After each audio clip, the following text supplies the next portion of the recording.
News number 1، ہمارا جو کشمیر کا ایریا ہے پاکستان میں، بالخصوص راولہ کوٹ، اس میں پچھلے کچھ عرصہ سے بڑی دردناک قسم کی ویڈیو سامنے آ رہی ہیں۔ اب ان ویڈیوز کی حقیقت کیا ہے یہ تو اللہ ہی بہتر جانتا ہے، کوئی جوڈیشل کمیشن بنے وہ فیصلہ کر سکتا ہے، اور ظاہر ہے ہمارے پاس تو ریسورسز نہیں ہیں، ہمیں تو دونوں طرف سے ویڈیوز ریسیو ہو رہی ہیں۔ جب ہم اسٹیٹ کا ورژن دیکھتے ہیں تو پکچر بالکل کچھ اور سمجھ آتی ہے، جب ہم عوام الناس کا ورژن دیکھتے ہیں تو پکچر بالکل 180 ڈگری اپوزٹ نظر آتی ہے، اور دونوں ایک دوسرے کی ویڈیوز کے بارے میں کلیم کرتے ہیں کہ یہ اے آئی جنریٹڈ ہے۔ لہٰذا یہ فیصلہ نہ تو ہمارا پلیٹ فارم کر سکتا ہے، نہ کوئی دنیا کا ذہین ترین انسان کر سکتا ہے، جب تک کہ جوڈیشل کمیشن نہ بن جائے، ان ساری چیزوں کو پراپرلی ایک جگہ پر جمع کر کے ان کا انالیسز نہ کیا جائے، اس وقت تک کوئی فیصلہ نہیں کیا جا سکتا۔ لیکن چند ایک جنرل گزارشات میں اس حوالے سے رکھ دوں گا۔ اس کے باوجود اگر کوئی شخص یہ چاہتا ہے کہ میں کھل کر اس پر بولوں تو پھر میری ریکویسٹ یہ ہے کہ آپ لوگوں میں حوصلہ ہی نہیں ہے سچائی سننے کا۔ آپ کو یاد ہوگا کہ کچھ عرصہ پہلے ہم نے صرف مسلمانوں کے بھلے کی خاطر کچھ چیزیں ہائی لائٹ کی، تو ہر ایک طبقے سے تعلق رکھنے والے شخص نے اپنی مطلب کی ویڈیو کاٹی، اپنے حق میں استعمال کی، اور دوسرے نے اپنے حق میں استعمال کی، اور جو وہ اس کے خلاف تھی اس کی بنیاد کے اوپر میرے خلاف جھوٹے الزامات لگانا شروع کر دیے۔ اور ان لوگوں نے جو خود اسٹیبلشمنٹ کی تنخواہوں پہ پلتے رہے، انہوں نے مجھے اسٹیبلشمنٹ کا ٹاؤٹ کہنا شروع کر دیا۔ مجھے اس کی کوئی پرواہ نہیں ہے، اللہ کا شکر ہے۔ ایک بڑا بھگوڑا تھا ان کا جو آج یوکے میں بیٹھا ہوا ہے، یوٹیوبر، اس کا نام نہیں میں لیتا تاکہ اس کے لیے اصلاح کا دروازہ بند نہ ہو جائے، وہ کہے گا میرا نام لے دیا، میں اس کا نام نہیں لیتا، وہ بھگوڑا ہے، آپ کو پتا ہے۔ اس کو میں نے آن لائن چیلنج کیا تھا کہ تو نے جو جو الزامات میرے اوپر لگائے ہیں ایک ایک ویڈیو یوٹیوب سے ڈیٹ وائز کھول اور بتا کیا میں نے اسی طریقے سے بات کی تھی۔ یہ وہ شخص ہے جس نے میری ویڈیوز کے ذریعے فیم لیا۔ میری وہ ویڈیو جس میں میں نے اسٹیبلشمنٹ اور پولیٹیکل لیڈرز دونوں کا رد کیا ہوا تھا، اس کو کانٹ چھانٹ کے اس نے اپلوڈ کیا۔ پچھلے دنوں جب ارشاد بھٹی صاحب پوڈ کاسٹ کے لیے آئے تھے تو انہوں نے وہ ویڈیو چلائی، لیکن تھوڑی دیر بعد وہ خود شرمندہ ہو گئے کہ یار یہ ویڈیو تو وہ تھی جس کی بنیاد کے اوپر یہ آپ کے خلاف پروپیگنڈا کر رہے تھے کہ انجینئر صاحب تو پہلے یہ کہتے تھے اب یہ کہتے ہیں، جس میں نے کہا تھا کہ آج وہ کوڑا جو کل تک اسٹیبلشمنٹ کے ہاتھ میں تھا ایک پولیٹیکل لیڈر نے پکڑ لیا ہے، وہ جس کو غدار کہے گا وہ غدار ہوگا، وہ جس کو محب الوطن کہے گا محب الوطن ہوگا۔ انہوں نے صرف اگلا جملہ کاٹا اور کہا کہ دیکھیں جی ہمارے جو مہاتما صاحب ہیں نا وہ ڈیسائیڈ کریں گے کون غدار وطن ہے اور کون محب الوطن ہے، اور پھر انہوں نے مجھ پہ الزام لگایا کہ جی میں اس کو پروموٹ کر رہا ہوں۔ جب پوری ویڈیو سامنے آئی تو بھائی اس میں واضح طور پر جو گالی میں اسٹیبلشمنٹ کو دے رہا تھا کہ آپ کے ہاتھ میں کوڑا تھا، اب ایک پولیٹیکل لیڈر جو آپ کا لانچ کردہ پروجیکٹ ہے، اور آپ کی بدقسمتی ہے کہ ہمیشہ جب بھی آپ کوئی پروجیکٹ لانچ کرتے ہیں کچھ عرصے کے بعد وہ آپ کے خلاف ہو جاتا ہے، تو یہ وائرس آپ نے اپنی لیبارٹری میں تیار کیا تھا، تو یہ آج اگر پاکستانی قوم پر یا آپ پر مسلط ہوا ہے تو آپ کی وجہ سے ہوا ہے۔ اور پھر میں نے اس میں کنڈیم کیا تھا کہ یہ کوڑا نہ اس مہاتما کے ہاتھ میں ہونا چاہیے، اور نہ کسی فوجی جرنیل کے ہاتھ میں ہونا چاہیے، اور نہ کسی چیف جسٹس کے ہاتھ میں ہونا چاہیے کہ لوگوں کو یہ سرٹیفکیٹ دے کہ یہ محب الوطن ہے اور یہ غدار وطن ہے۔ تو یہ میں نے بات کی تھی، انہوں نے کاٹ کے اپنے مطلب کی چڑھائی، اور بعد میں جب پوری ویڈیو سامنے آئی تو وہی ویڈیو اپنے خلاف سمجھنا شروع کر دی۔ اس لیے اس طرح کے واقعات کے بعد میں نے اسٹوڈنٹس کے کہنے کے اوپر، اور آپ لوگ بھی کمنٹس کرتے ہیں ماشاء اللہ تعالیٰ ہمیں سمجھا رہے ہوتے ہیں کہ انجینئر صاحب آپ اس گند سے دور رہیں، تو جناب آپ سے ہم پوچھیں گے کہ آپ اس گند میں کیوں پڑے ہوئے ہیں پاکستان کی پالیٹکس میں؟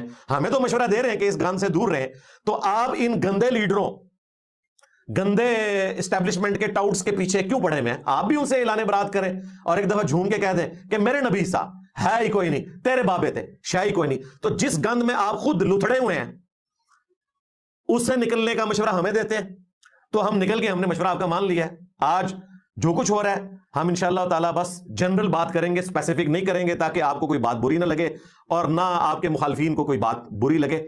ہمیں کسی سے سرٹیفکیٹ لینے کی ضرورت نہیں ہے، ہم جنرل بات کر دیں گے۔ اپنی اسٹیٹ کے حوالے سے میں عرض کروں گا سب سے پہلے، اور سیکیورٹی فورسز سے، کہ میں آج کی ڈیٹ میں 2 اگست 2026 پاکستان میں موجود جو کشمیری عوام ہیں ان کو محب الوطن پاکستانی سمجھتا ہوں۔ نہ صرف ان مسلمانوں کو بلکہ جو مقبوضہ کشمیر انڈیا کے رہنے والے لوگ ہیں وہ بھی پاکستان سے اور پاکستانیوں سے محبت کرنے والے ہیں، اس میں کوئی دوسری رائے نہیں ہے۔ لیکن ساتھ ہی ساتھ ہم اپنی اسٹیٹ سے، گورنمنٹ سے یہ ریکویسٹ کریں گے کہ اس طرح کے ایشوز کو آپ پولیٹیکلی ہینڈل کریں، بجائے اس کو اسلحے کے زور پر ایڈریس کرنے کے آپ پولیٹیکل لیڈرز کو انوالو کریں، اور اس میں وہ پولیٹیکل لیڈرز انوالو ہوں جن پہ سب کا اعتماد ہے۔ میں ایک نام پیش کر دیتا ہوں، ہمارے جماعت اسلامی کے پاکستان کے جو امیر ہیں حافظ نعیم الرحمان صاحب حفظہ اللہ تعالی، وہ ایک ایسی پرسنالٹی ہیں جن پر کشمیر کے عوام بھی اعتماد کرتے ہیں، پاکستان کی سیاست میں جو بڑے نام ہیں وہ بھی یہ نہیں کہہ سکتے کہ ان کے اوپر کوئی ایسا داغ ہے جس طرح کے باقی سیاستدانوں کے اوپر ہے، اور نہ پاکستان کی اسٹیبلشمنٹ یہ کہہ سکتی ہے کہ یہ ایسا بندہ ہے جس نے پیسہ لے کے کھایا ہوا ہے کسی سے، نہ ان کی محب الوطنی کے اوپر کوئی شک کر سکتا ہے۔ تو ان کو آگے کیا جائے اور اس ایشو کو ریزالو کرنے کی کوشش کریں۔ ساتھ ہی ساتھ میں عوام الناس سے بھی ریکویسٹ کروں گا کہ پولیٹیکل اختلاف کو پولیٹیکل رکھا کریں۔ آپ جب اسلحہ اٹھاتے ہیں، آرمڈ کنفلکٹ کرتے ہیں، تو مقابلے میں ریاست بھی اسلحہ اٹھا لیتی ہے۔ آپ سے مراد سارے عوام الناس نہیں، لیکن یہ حقیقت ہے کہ آپ کے اندر ایسے لوگ گھس جاتے ہیں جو کہ پاکستان کے مفادات کے خلاف نعرہ بازی بھی کرتے ہیں۔ کچھ نعرے تو میں نے خود سنے ہیں، ان نعروں کے بعد ظاہر ہے کہ پھر پاکستان کی سٹیٹ جو ہے، حکومت ہے، ادارے ہیں، وہ کسی صورت اس پولیٹیکل سٹرگل کو کامیاب نہیں ہونے دیں گے۔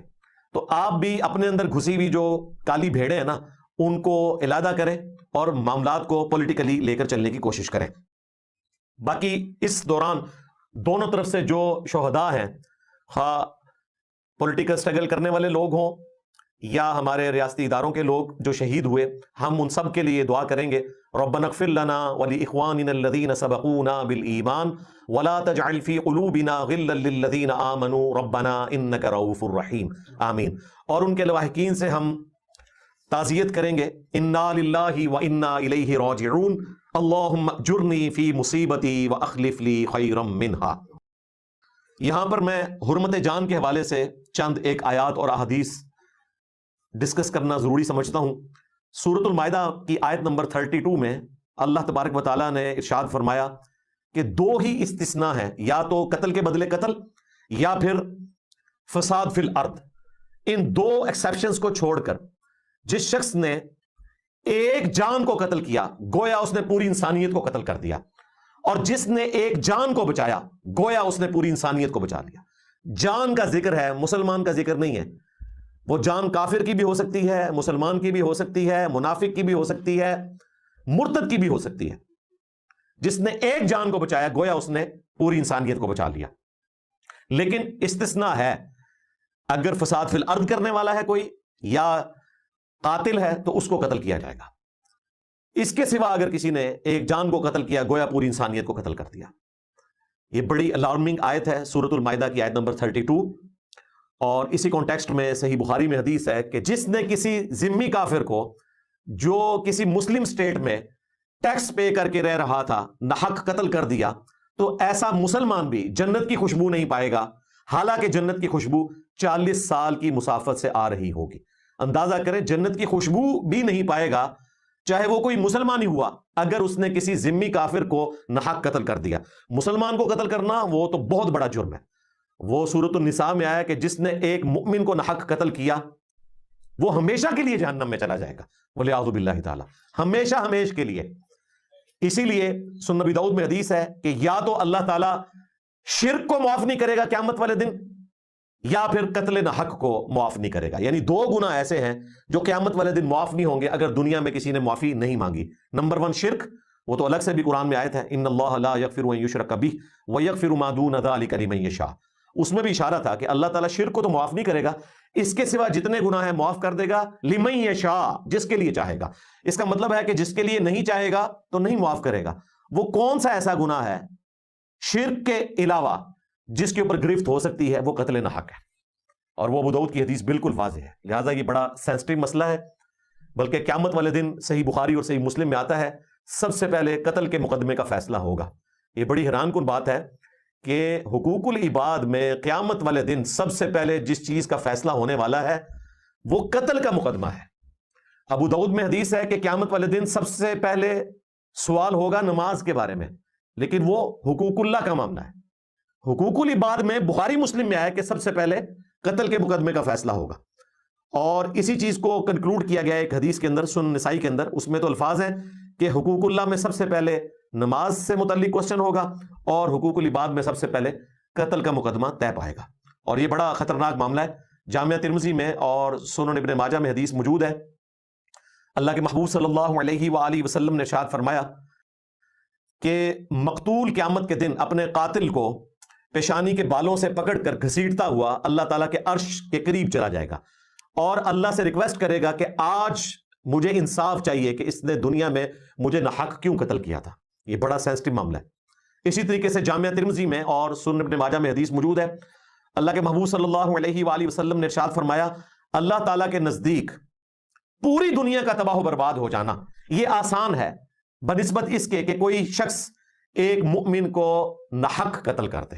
یعنی پوری دنیا تباہ ہو جائے یہ چھوٹا گناہ ہے. اب پوری دنیا میں تمام مساجد آتی ہیں, اس میں حرمین بھی آتے ہیں, کوئی ایک استثناء مل سکتا ہے تو ریاض الجنہ کو مل سکتا ہے کہ وہ اس دنیا کا حصہ نہیں ہے جس میں قبر رسول ہے صلی اللہ علیہ وآلہ وسلم. ادروائز پوری دنیا تباہ کر دی جائے یہ چھوٹا گناہ ہے, ایک مؤمن کا قتل ناحق بڑا گناہ ہے. اسی طریقے سے جامعہ ترمذی میں اور سنن ابن ماجہ کے اندر حدیث موجود ہے کہ ایک مؤمن کی حرمت اللہ تعالیٰ کے نزدیک کعبے سے بھی بڑھ کر ہے. لہٰذا وہ جو میں نے رزلٹ نکالا تھا وہ بالکل درست ہے کہ ایک مؤمن کی حرمت کعبے سے بھی بڑھ کر ہے. پوری دنیا کا تباہ و برباد ہو جانا اللہ تعالیٰ کے نزدیک آسان ہے بنسبت اس کے کہ کوئی شخص ایک مؤمن کو ناحق قتل کر دے. اور یہ اتنا سینسٹیو ایشو ہے کہ صحیح بخاری میں ایک حدیث موجود ہے سیدنا عمر کے قول کے طور پر, حدیث موقوف. سیدنا عمر رضی اللہ تعالیٰ عنہ کے دور خلافت کے اندر صنعاء ایک جگہ تھی, آج بھی یہ موجود ہے یمن کے اندر. وہاں 5 یا 7 لوگوں نے مل کر ایک بچے کو قتل کر دیا. سیدنا عمر فاروق رضی اللہ تعالیٰ عنہ نے فرمایا کہ اگر یہ پورا علاقہ مل کر اس ایک مسلمان کو قتل کر دیتا جو 5 یا 7 لوگوں نے مل کر کیا ہے, الموطا امام مالک میں اس کی تفصیل موجود ہے, تو میں پورے صنعاء کے لوگوں کو قتل کروا دیتا ہے ایک مسلمان کے قتل کے بدلے میں. یہ جو حدیث ہے صحیح بخاری کی یہ سپورٹ کرتی ہے اس روایت کو جس کی صحت میں اختلاف ہے. بعض محدثین کے نزدیک وہ حدیث صحیح ہے, بعض کے نزدیک وہ کمزور ہے, لیکن میرے نزدیک بخاری کی اس حدیث کے تحت وہ بالکل صحیح حدیث بنتی ہے اپنے متن کے اعتبار سے. جامعہ ترمذی کے اندر موجود ہے کہ اگر زمین و آسمان کی ساری مخلوقات مل کے ایک مسلمان کو قتل کر دیں تو اللہ تعالیٰ پوری کائنات کو جہنم میں پھینک دے گا صرف ایک مؤمن کے قتل ناحق کے بدلے میں. اللہ تعالیٰ کے نزدیک یہ اتنا بڑا جرم ہے. تو اللہ تعالیٰ مسلمانوں کو اس شر سے بچائے اور پاکستان کے عوام, کشمیر اور کشمیر کے عوام بلکہ پورے عالم اسلام کو امن کے ساتھ رہنے کی توفیق عطا فرمائے اور جلد از جلد اس فتنے کا جو راولا کوٹ میں جاری ہے خاتمہ فرمائے.